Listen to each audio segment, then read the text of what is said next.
Messieurs et dames, chers publics, chers téléspectateurs, bonjour et bienvenue dans cette émission. Parlons-en. Nous sommes sur la chaîne de télévision L'Entente, votre télévision web émettant depuis Dapaon au Togo. Et aujourd'hui, nous allons parler du thème pourquoi les artistes de Dapaon n'arrivent pas à émerger sur le plan national et international. Je vous rappelle que nous sommes à Kratos, un restaurant le plus chic et le plus fréquenté à Dapaon. Et pour cela, pour en parler, nous avons invité sur le plateau M. Parine. Il est le directeur régional des arts et de la culture. Nous allons l'accueillir.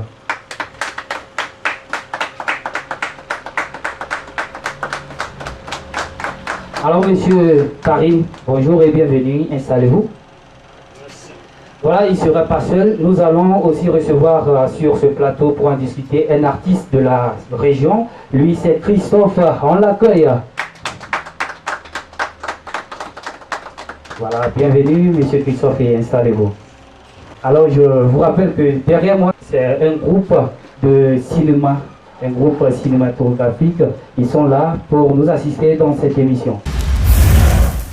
La musique dans les villes togolaises a connu son épopée dans les années 1980 et 1990, pris vraiment à partir de 2000. Pendant tout ce temps, la musique a évolué vers la world music, surtout à Lomé. Tandis que dans l'intérieur du pays, on était encore nostalgique des sonorités traditionnelles. Aujourd'hui, la donne a changé, mais les séquelles sont encore là. La musique dans la région des Savanes et surtout à Dapaon est basée sur la dénonciation traditionnelle des faits de la société comme la polygamie, l'inceste, la religion, la politique, la santé, la mort, la vie, pour ne citer que ceci.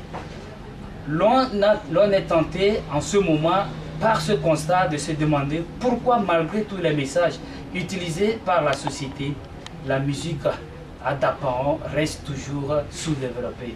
Est-ce par manque de moyens financiers, par organisation ou par inspiration? De toutes les façons, nous sommes là pour en discuter, nous allons en débattre, nous avons des aspects qui vont nous éclairer sur la question des artistes de Dapaon. Alors je le disais comme à l'entrée, nous avons sur ce plateau Monsieur Parine Alphonse. Bonjour et bienvenue une fois encore dans l'émission Parlons-en sur la télévision, web télévision L'Entente. Bonjour monsieur l'animateur. Je suis très flatté d'être invité à cette table pour voir les enjeux de la musique dans la région des Savanes. Et merci beaucoup, Monsieur Parine. Et nous avons aussi sur le plateau Monsieur Christophe. Il est artiste de la région des Savanes.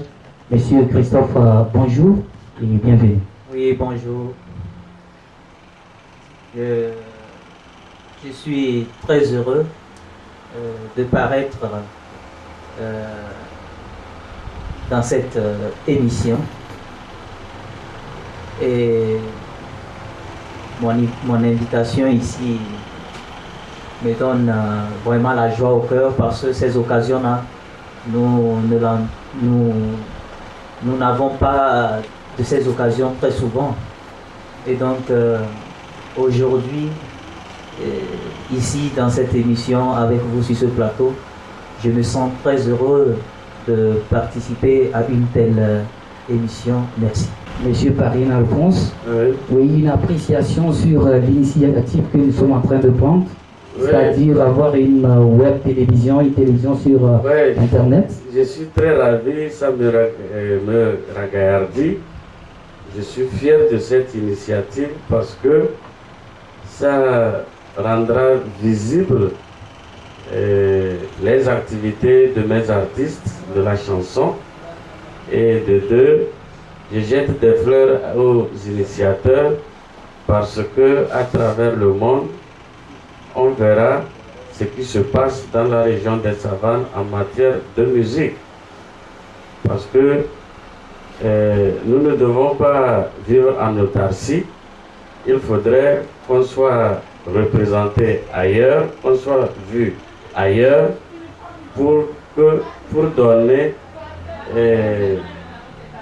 une appréciation générale sur nos artistes dans le monde entier. Sans vous tromper, vous savez que nul n'est prophète chez soi. Donc, quel que soit ce que les musiciens à Dapong ou dans la région des savanes entreprendront, et comme on se connaît, les gens ne vont pas bien les apprécier comme si c'était des étrangers. Pour un étranger, même médiocre chez lui, on a souvent dit, à beau mentir qu'il vient de loin. Même médiocre chez lui, quand il arrive quelque part, c'est du sang neuf, on pense qu'il est mieux que les autochtones. Voilà comment le public à Dapong apprécie nos musiciens. Merci beaucoup, Monsieur Parim. Et tout à l'heure, je vais me tourner vers Monsieur Christophe.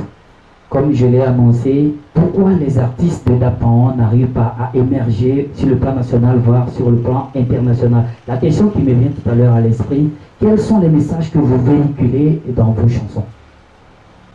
Eh bien, les artistes de Dapong que je représente ce matin sur votre plateau véhiculent les messages de paix, les messages de réconciliation, les messages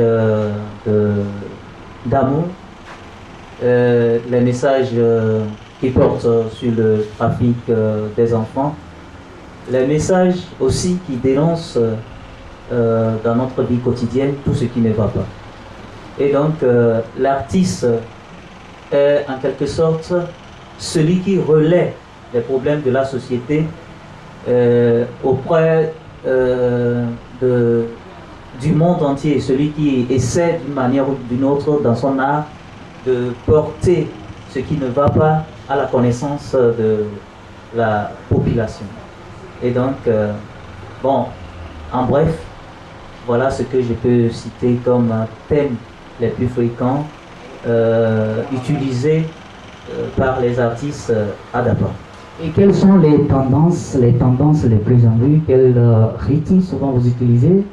Est-ce que vous avez des rythmes spéciaux?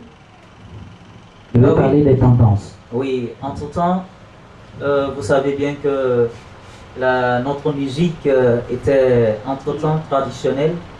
Et quoi qu'on dise, quoi qu'on fasse, c'est sur l'ancienne corde qu'on tisse la nouvelle. Et donc, notre musique, principalement à Dapong, part de notre tradition. Alors, Monsieur Parim, quelle appréciation vous faites des prestations des artistes de la savane? Depuis une décennie, la région des savanes a connu un foisonnement d'artistes qui chantent la tradition, la paix, la réconciliation, l'amour et autres.